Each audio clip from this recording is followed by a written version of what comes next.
नमस्कार विद्यार्थियों, कैसे हैं आप सभी। आशा है कि आप अपने घर पे स्वस्थ होंगे। आज पुनः ऑनलाइन कक्षाओं में आपका स्वागत है। पहले हमने अध्ययन किया था क्षितिज में सूरदास जी के जो दोहे हैं उनका, और उसके बाद तुलसीदास जी का। आज हम अध्ययन कर रहे हैं हमारा जो तीसरा अध्याय है कवि सेनापति का, जिन्होंने ऋतु वर्णन लिखा है। तो सेनापति जो हैं रीतिकाल के भावपूर्ण कवियों में अग्रगण्य थे, और इनका जो जन्म है दीक्षित गोत्रीय ब्राह्मण कुल में हुआ था। इनके पिता का नाम गंगाधर था और इनके पितामह अर्थात दादाजी। इनके दादाजी का नाम परशुराम था।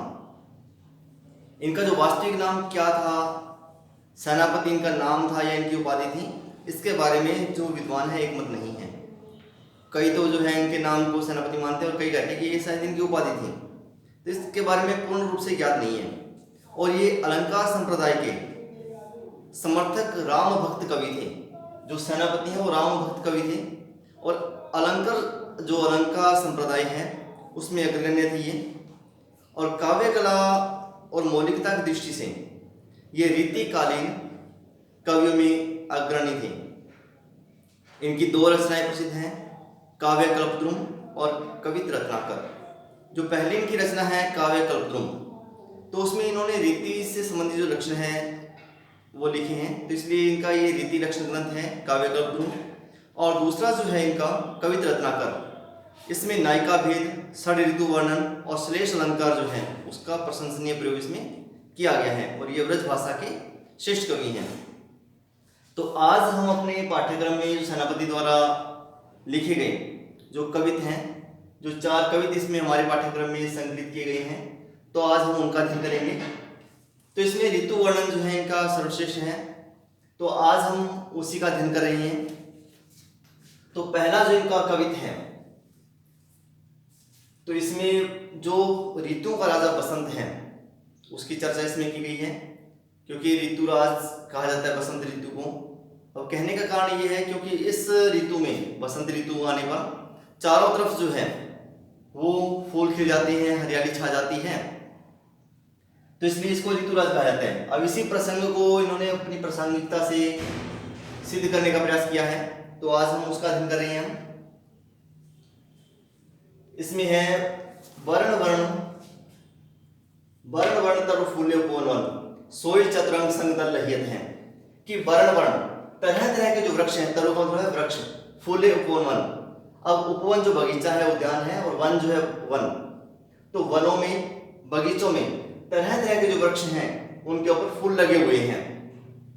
सोई चतुरंग संग दल लहियत है, और ऐसे लगता है कि जैसे चतुरंगिनी जो सेना है, जैसे राजा महाराजाओं के पास में चतुरंगिनी सेना होती थी, जिसमें पैदल, रथ सवार, हाथी सवार और घुड़सवार इस प्रकार के रहते थे। तो उस प्रकार से ऐसे लगता है कि जैसे सोई चतुरंग संग दल लहियत है, ऐसे लगता है कि उनकी जो चतुरंगिनी सेना है वो आगे बढ़ रही है। और किस रूप में? फूलों के रूप में, हरियाली के रूप में।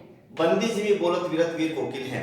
अब बंदी जो है, बंदी कहा गया है जो इनकी प्रशंसा करने वाले, राजा महाराजाओं के महलों में इनकी प्रशंसा का गुणगान करने वाले जो चारण भाट होते थे, तो बंदी जीवी बोलत विरत वीर कोकिल है। तो ऐसे लगता है कि जैसे कोयल जो है इनकी जो है गुणगान कर रही है, प्रशंसा का गुणगान कर रही है। गुंजत मधुप गान गुणगहियत है। और जो मधुप है भवरे को मधुप कहा गया है इसमें, कि जो भवरे हैं वे फूलों पर गूंजते हुए उनके गुणों का गुणगान कर रहे हैं। और किसके गुणों का गुणगान कर रहे हैं? ये ऋतुराज जो बसंत है, बसंत ऋतु के गुणों का गुणगान कर रहे हैं। आवे भूपन की सुबास सोई, सोने के सुगंध मांझ सने रहियत है। और जब आसपास फूलों की जो सुबास है, सुबास मतलब अच्छी सुगंध जो है आ रही है, तो ऐसे लगता है कि जैसे वह सोने में मंडी गई हो, अर्थात सोने से भी ज्यादा सुंदर जो है वो सनी हुई प्रतीत हो रही है। शोभा को समाज सेनापति सुख साज आज, आवत बसंत ऋतुराज कहियत है। अब सेनापति कहते हैं कि शोभा को समाज, सुंदरता का जो समाज है, हर प्रकार के सुख साज को लिए हुए आज जो है बसंत ऋतुराज कहियत है। आवत कि ऐसे लगता है कि जैसे ऋतुओं का जो राजा है बसंत है वो आता हुआ प्रतीत हो रहा है, इसमें आ रहा है। तो इसके अंदर अगर हम देखें अलंकार की दृष्टि से तो वर्ण वर्ण जो है पुनरुक्ति कह सकते हैं, इसमें एक ही उक्ति बार बार आ गई है इसमें, और साथ ही साथ इसमें अनुप्रास अलंकार भी है। तो इस प्रकार से सहज जो है यानी कि अच्छे सौष्ठव पूर्ण जो तरीके से जो ऋतुराज बसंत है उसका वर्णन इसमें सेनापति के द्वारा किया गया है।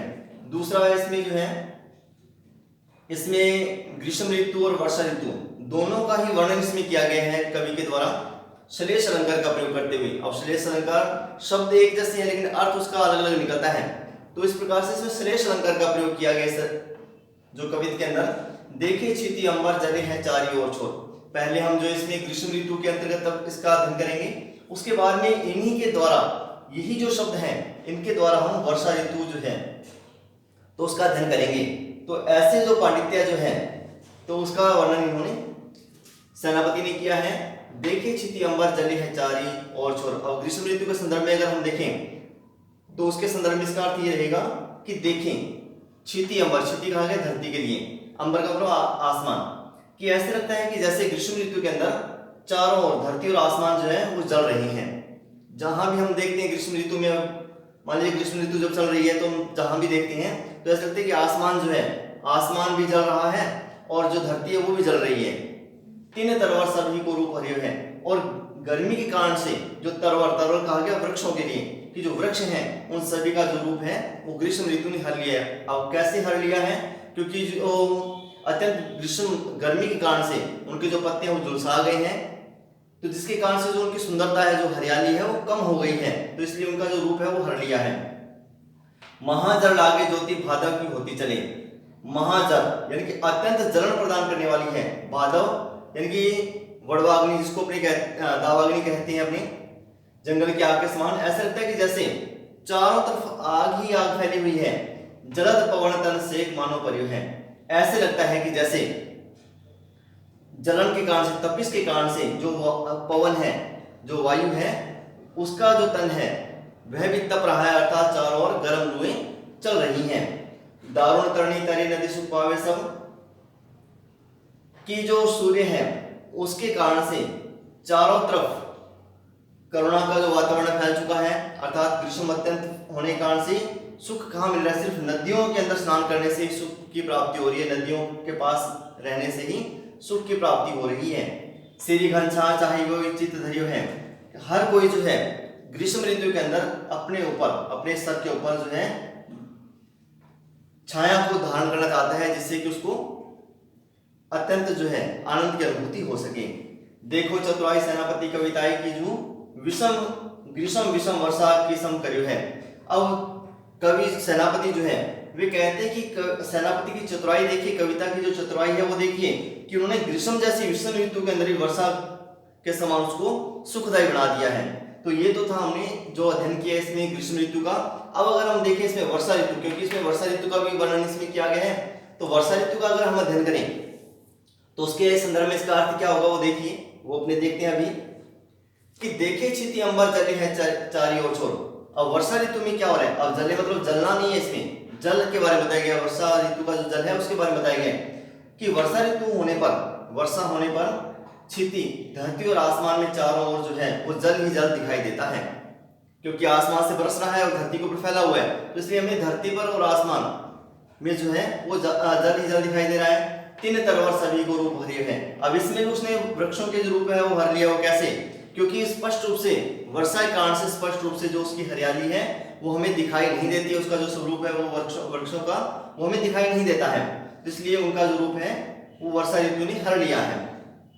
महाजल लागे ज्योति भादव की होती चले। और इसमें भादव का जो महीना जो वर्षा ऋतु है उसका इसमें वर्णन किया गया है कि भादव का महीना आने पर चारों ओर जो है वो झड़ी लगी हुई है, महाझड़ी लगी हुई है, और इस प्रकार से भादव की जो ज्योति है वो चारों ओर प्रज्वलित होती दिखाई दे रही है। जलद पवन तन सेक मानो पर्यो है, कि ऐसे लगता है कि जैसे बादल जो है वे पवन वायु के साथ में हर प्रकार से इनके ऊपर गिर रहे हैं, अर्थात धरती के ऊपर बरस रहे हैं। दारुण तरणी तरे नदी सुख पावे सब। अब जो तरणी है, तरणी मतलब इसमें सूर्य के लिए कहा गया है और साथ ही साथ नौका के लिए कहा गया है कि जब चारों पानी पानी फैल गया है तो नदियों में सुख पाने के लिए, नदियों का जो सुख है वो पाने के लिए तरणी जो नाव है उसमें लोग तैर रहे हैं, उसमें बैठकर जा रहे हैं। सिरी घनसा चाहे वही चित्त धरे है। जब वर्षा हो रही है तो उस समय हर कोई जो अपने ऊपर जो है छाया चाहता है, अर्थात वर्षा से बचना चाहता है। देखो चतुराई सेनापति कविताएं की जो ग्रीष्म विषम वर्षा की समकर्यो है। तो अब इसमें कवि सेनापति जी कहते हैं कि उनकी चतुराई देखी कि उन्होंने अपनी कविता के अंदर ग्रीष्म जैसी जो विषम ऋतु है, विषम मतलब हर प्रकार से कष्ट देने वाली जो ऋतु थी उसको भी वर्षा के समान उन्होंने सुखदायी कर दिया है। तो इस प्रकार से कवि सेनापति ने श्रेष्ठ अलंकार के माध्यम से तो ग्रीष्म जो ऋतु है, गर्मी की जो ऋतु है, उसमें भी वर्षा के समान उसमें एक आनंद की जो अनुभूति है वो करवाने का प्रयास किया है। ये थे इनके द्वारा लिखा गया।